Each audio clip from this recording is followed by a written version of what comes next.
Baba yake George aliondoka pale shambani akiwa amechanganyikiwa na mwenye maumivu makubwa moyoni. Hakurudi nyumbani kwake kwanza, akaelekea moja kwa moja nyumbani kwa akina Neema. Alipofika aliwakuta wazazi wa Neema wakiwa mezani wanapata kifungua kinywa, wakiwa hawana habari yoyote ya kile kinachoendelea. Baba yake George hakuweza hata kukaa, uso wake ulikuwa umejaa hasira na uchungu. Bila hata salamu akauliza, Neema yuko wapi? Wazazi wa Neema wakatazamana kwa mshangao, hawakuwa wanaelewa kile kilichokuwa kinaendelea. Ndipo baba yake Neema akasema, unamaanisha nini? Mbona si hatuelewi kabisa? Unamuulizia Neema hapa? Baba yake George akiwa na hasira akajibu, binti yenu ana nini? Ameharibu kabisa familia yetu. Maneno yale yaliwatisha sana wazazi wa Neema. Baba yake George akaendelea kueleza, huyu binti katudanganya sisi sote. Abeli sio mtoto wa George. Halafu akaenda benki, kachukua mkopo milioni 80. Kaweka rehani nyumba ya George. Hakuishia hapo. Ameuza kila kitu. Nyumba, mashamba yetu ya ukoo ambayo tumeyatunza kwa miaka mingi, leo yamepotea kwa ajili ya huyu binti yako. Wazazi wa Neema walibaki wameduaa, walikuwa hawajui kabisa mambo hayo. Mama yake Neema akasema kwa sauti ya mshangao, hapana jamani, haiwezekani, huyu Neema akafanya hivi. Lakini baba yake George alikuwa tayari amejaa hasira. Kwa ukali zaidi akasema, huyu binti yenu ameleta matatizo makubwa sana kwenye familia yetu. Hebu niambieni, mmemleaje binti yenu? Mambo anayoyafanya sio ya kawaida hata kidogo. Hatujawahi kutegemea mambo kama haya kutoka kwenye familia yenu. Ameenda kuuza mashamba ya ukoo wetu, mashamba ambayo tumeyatunza kwa miaka mingi sana. Eti leo hii mashamba yetu yamekwenda hivi hivi? Hili haliwezekani. Akatulia kidogo, kisha akasema kwa msisitizo zaidi, nasema hivi, hili jambo haliwezi kuishia hapa hapa. Itabidi mlipe kila kitu ambacho Neema amekichukua kutoka kwetu. Wazazi wa Neema walikaa pale wakiwa wamechanganyikiwa, hawajui la kusema wala la kufanya.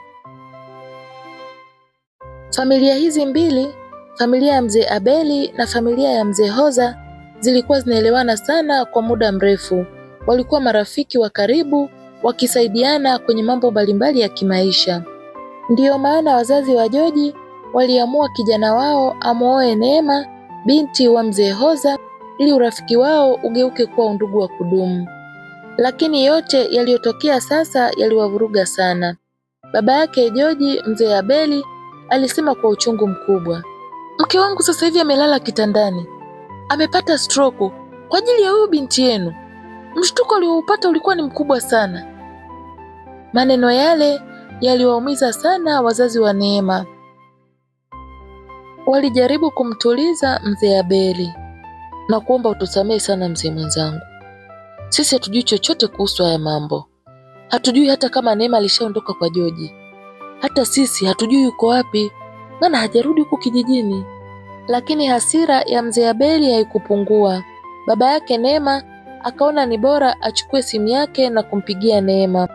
Alipiga simu. Simu iliita mara kadhaa, lakini haikupokelewa. Akajaribu mara nyingine tena, lakini simu haikupokelewa.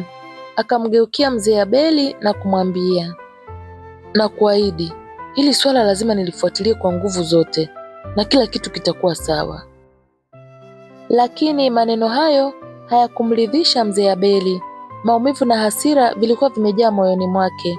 Alisimama na kusema kwa sauti ya ukali, nasema hivi, haya mambo hayawezi kuishia hapa. Huyu mtoto wenu lazima nimshtaki kwa sababu ametufanyia dhulma. Akaondoka pale akiwa na hasira, akiacha nyuma urafiki wa miaka mingi ukiwa umetikisika vibaya. Kitu ambacho hawakujua, Neema hakuwa mshamba kama ambavyo alikuwa anaonekana kwa nje. Kwa kweli Neema alikuwa ni mtoto wa mjini, mwenye akili na mjanja. Alijua kuigiza kuwa mtu mpole na asiye na makuu ili aweze kuaminika. Aliposikia kuwa wazazi wa George walikuwa wanataka kijana wao aoe mke wa kumletea uzao na kuendeleza ukoo, Neema aliona hiyo ilikuwa kama fursa ya kubadilisha maisha yake. Wazazi wa George walipoomba Neema awe mke wa George, alikubali haraka. Akaanza kuigiza kuwa ni msichana wa kijijini, hana tamaa wala mipango mikubwa. Tabia hiyo iliwavutia sana wazazi wa George, wakamwamini na kumkubali kwa moyo wote.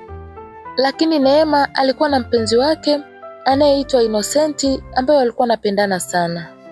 Innocent na Neema walikuwa wakiishi jijini Dar es Salaam, lakini maisha yao yalikuwa ni magumu sana. Siku moja Neema akamwambia Ino kuwa yeye ni mjamzito. Habari hiyo ilimkasirisha sana. Alifoka akauliza kwa nini Neema amebeba ujauzito wakati wao bado wana hali ngumu sana ya kimaisha. Ugomvi ukawa mkubwa kati yao. Baada ya mzozo huo, Neema akaamua kurudi kwao kijijini huko Lushoto. Alipofika kijijini ndipo akaikuta ile fursa ya kuolewa na George. Kwa kuwa hakuna aliyekuwa anajua kuwa Neema alikuwa na ujauzito mchanga, alikubali kwenda kuishi na George. Na ndipo ndoa ikafungwa na Neema akaingia rasmi kwenye familia ya George. Lakini mambo hayakuishia hapo. Innocent alipopata habari kuwa Neema alikuwa ameolewa, akamtafuta. Wakakutana tena na mahusiano yao yakarudi kwa siri kama zamani. Ndipo wakaweka mipango yao kwa pamoja. Mpango wao ulikuwa ni kuchukua mali zote za George, kuchukua mkopo benki, kisha Neema aondoke. Neema akaanza kutekeleza mipango hatua kwa hatua, akachukua mkopo, akaweka nyumba rehani, akaanza kuuza mali bila mtu yoyote kujua. George alikuwa gizani kabisa. Baada ya mipango yao kukamilika, na ndipo Neema akaondoka kwa George. Akaenda sasa kuishi na mpenzi wake huyo, wakianza maisha yao mapya pamoja. Sasa Neema na Innocent walikuwa wanakula maisha wakiishi kama familia, huku wakimlea mtoto wao, wakiacha nyuma familia ya George ikiwa imejaa maumivu, hasira na maswali yasiyo na majibu. Wakati huo George alikuwa hospitalini akipambania uhai wake. Baba yake alikuwa anahangaika kuokoa nyumba na mali za ukoo, na Neema alikuwa tayari ameanza maisha mapya kabisa.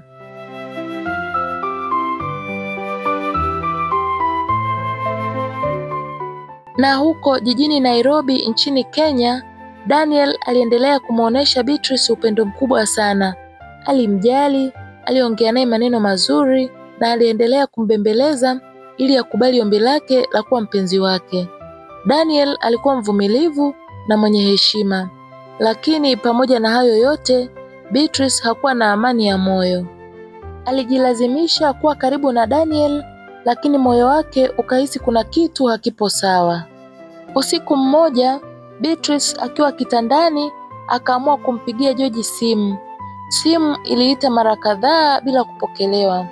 Hakujua kabisa kuwa George alikuwa amepata ajali na kwa sasa alikuwa yuko hospitalini akipigania maisha yake. Beatrice alishindwa kulala, akawaza labda George akiona missed call atampigia. Alisubiri kwa muda mrefu lakini simu yake haikuita. Ghafla simu ikaita. Akafurahi sana akidhani ni George, lakini alipoangalia akaona ni Daniel. Moyo wake haukufurahi. Akaangalia simu kwa sekunde kadhaa kisha akaipokea. Daniel alizungumza kwa upole na kuonesha kumjali, lakini Beatrice hakuwa anajisikia vizuri, alijibu kwa ufupi. Daniel akahisi hilo, akaamua kumtakia usiku mwema na kukata simu, akidhani labda Beatrice amechoka ama hajisikii vizuri. Hakujua kuwa akili ya Beatrice ilikuwa kwa George. Beatrice alibaki pale kitandani akisubiri simu ya George hadi usingizi ukampitia. Asubuhi ilipofika, kitu cha kwanza alichokifanya ni kuangalia simu yake. Hakukuwa na missed call yoyote kutoka kwa George. Moyo wake ukaumia.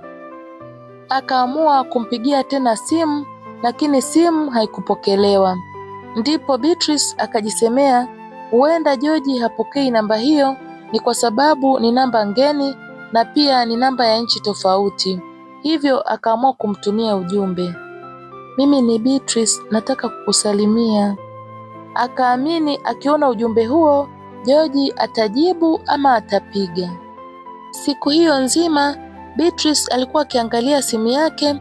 Kila ujumbe ulioingia ulimfanya itazame haraka akidhani ni George, lakini zilikuwa ni meseji za Daniel au matangazo ya kawaida kutoka mitandao ya simu. Alianza kukasirika, alijikuta hana hamu hata ya kula siku nzima.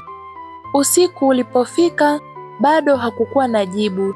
Alijaribu kumpigia tena, lakini safari hii simu haikupatikana kabisa. Beatrice alilia sana. Moyo wake ulikuwa umejaa maumivu makubwa. Akiwa katika hali hiyo, Joyce akaingia. Akamkuta Beatrice analia akiwa ameshika simu yake mkononi. Joyce akamuuliza ili kujua shida ilikuwa ni nini, lakini Beatrice aliendelea kulia. Ndipo Joyce akachukua simu ya Beatrice na kuiangalia. Akaona Beatrice alikuwa akimpigia George simu na pia akaona ile message iliyokuwa imetumwa. Joyce akasema, "Inamaanisha bado unahangaika na huyu mtu?" Beatrice kwa machozi akajibu, "Nimemkumbuka sana George. Natamani hata niende nikamuone mara moja tu, labda nitapata amani." Joyce akatikisa kichwa na kusema, "Beatrice, una shida gani wewe? Wewe huoni kabisa George anaendelea na maisha yake? Ila wewe umebaki hapa hutaki hata kumwachilia. Na kuomba kipenzi changu, hebu muondoe George kwenye moyo wako. Mpe nafasi mtu mwingine. Mpe nafasi Daniel. Huoni Daniel anakupenda? Tena anakupenda kwa dhati kabisa." Joyce akaendelea kusema, "Naomba uelewe kabisa, George hakupendi tena. Hili lazima ulikubali. Angekuwa anakupenda, asingeruhusu mfike hapa mlipofika. Haya basi, angebakiwa hata na chembe ndogo tu ya upendo juu yako. Angeona hizi missed call angekutafuta, au angeona huu ujumbe angekujibu. Hii inaonyesha kabisa George hakupendi, George hakuhitaji, lakini wewe umemng'ang'ania." Wakati Joyce anazungumza, Beatrice alibaki akilia tu. "Tafadhali kipenzi changu, hebu ondoa mawazo yako kwa George.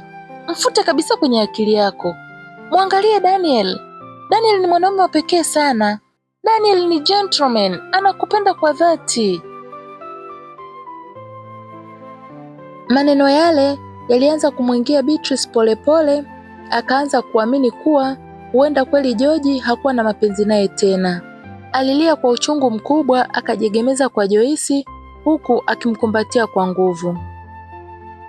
Ilipofika asubuhi, Daniel alimpigia simu Beatrice na kumuomba watoke pamoja. Beatrice alisita sana, moyo wake ulikuwa hauna amani, lakini Joyce alimshauri kuwa asikatae. "Ni vizuri ukamsikilize Daniel, kwani kuna ubaya gani kuzungumza naye tu?" Hatimaye Beatrice akakubali kwenda kuonana na Daniel. Baada ya muda kidogo, Daniel alifika nyumbani kwa kina Beatrice. Akamchukua, wakaanza safari kwa ajili ya kwenda Mombasa. Walipofika Mombasa, wakaelekea moja kwa moja ufukweni, mahali palipokuwa na upepo mwanana na sauti ya mawimbi. Lakini Beatrice alipofika pale, moyo wake ukamrudisha mbali. Akakumbuka jinsi alivyowahi kusafiri na mumewe George kwenda Zanzibar. Siku hiyo alikuwa na furaha sana. Lakini leo furaha hiyo imegeuka na kuwa kama ndoto tu. Daniel hakujua kilichokuwa kinaendelea moyoni mwa Beatrice. Aliendelea kumbembeleza kwa maneno ya upendo. Hatimaye Daniel akapiga magoti mbele yake Beatrice, akamuomba kwa sauti ya unyenyekevu, akimwambia anampenda sana, yuko tayari kufanya chochote ili tu Beatrice akubali kuwa wake. Baada ya ukimya mfupi, Beatrice akasema, "Sawa Daniel, mimi nimekuelewa. Ila naomba tuwe na muda wa kuchunguzana na pia kutafakari zaidi juu ya haya mahusiano. Kwa upande wangu siko tayari kwa ajili ya ndoa kwa sasa. Nahitaji muda." Daniel alifurahi sana kusikia angalau Beatrice amekubali kuwa karibu naye. Lakini kwa upande wa Beatrice hakukuwa na furaha ya kweli moyoni. Alijikuta hana amani, hana raha, lakini pia hakujua afanye nini. Siku iliyofuata ilikuwa ni birthday ya Beatrice. Daniel alimwandalia surprise party nzuri sana. Joyce ndiye aliyekuwa mpangaji mkuu wa sherehe hiyo. Mchana ulipofika, Joyce alimwambia Beatrice avae nguo nzuri kwa sababu walikuwa wanatoka. Akamletea magauni kadhaa na kumwambia ayajaribu. Baada ya kujaribu, Beatrice akachagua gauni moja zuri. Majira ya jioni wakatoka pamoja bila Beatrice kujua wanakoelekea. Hatimaye wakaingia kwenye hoteli moja ya kifahari iliyopo jijini Nairobi. Mara tu Beatrice alipofika, watu wakaanza kushangilia kwa sauti kubwa.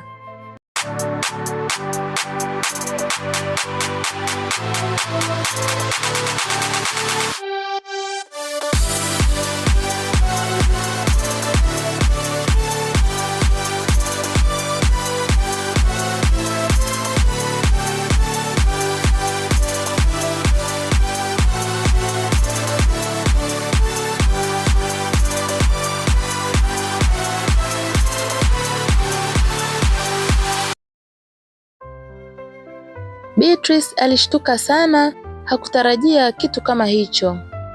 Sherehe iliendelea, Beatrice alikata keki, Daniel akamlisha, watu wakashangilia. Kisha Beatrice akamlisha Daniel keki, shamra shamra zikaongezeka. Akaendelea kuwapa wageni keki, huku muziki na vicheko vikiendelea kila kona. Baada ya hapo, Daniel akatoa zawadi. Alitoa cheni ya dhahabu ambayo ina hereni zake, ambayo ni ya gharama kubwa sana. Akamvika shingoni Beatrice. Watu wakapiga makofi kwa furaha.